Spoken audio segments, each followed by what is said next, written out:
Mula Manila North, dumako naman po tayo sa Manila South Cemetery kung saan marami pa po tayong kapatid na umahabol pa rin sa pagbibisita sa kanilang mga kaanak na yumao ngayong undas. At para sa update, nasa frontline ng balitang yan, live mula sa Manila South Cemetery, si Ian Suyu. Ian, kamusta na ang sitwasyon dyan?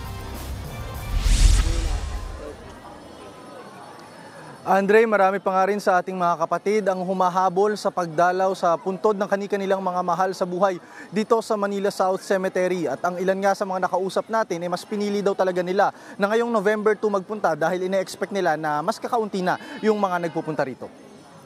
Sa ikalawang araw nga ng Nobyembre, patuloy pa rin ang dagsa ng mga tao. Pero kumpara kahapon, mas maluwag na ang sementeryo.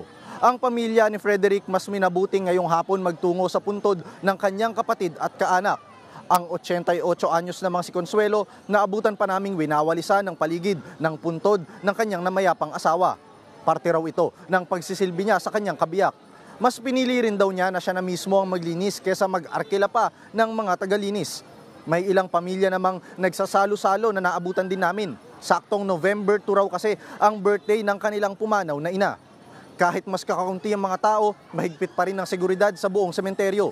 Mahigpit na ipinagbabawal rito ang pagdadala ng sigarilyo, speaker, matutulis na mga bagay, alak, mga baraha o gamit pang sugal. Pati mga alagang hayop, hindi pa rin pinapayagang dumalaw kaya no choice ang ilang amo na manatili na lang sa labas. Marami pa rin mga nakatalagang pulis dito sa kada sulok ng Manila South para panatilihin rin ang seguridad sa lugar. At hindi rin pinapayagang makapasok ang mga pribadong sasakyan pati mga motor sa loob.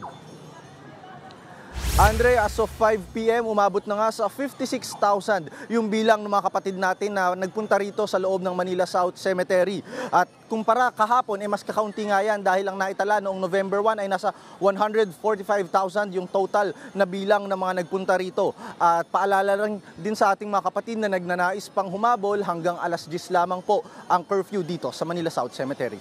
Yan muna ang latest mula dito sa Manila. Andre? Mag-iingat kayo dyan. Maraming salamat, Ian Suyu. Mga kapatid, Andre Felix po. Iba na ang may alam at may pakialam sa panahon ngayon. Para po sa tuloy-tuloy na balitaan sa Frontline kahit weekend, mag-follow at mag-subscribe na sa social media pages ng News 5.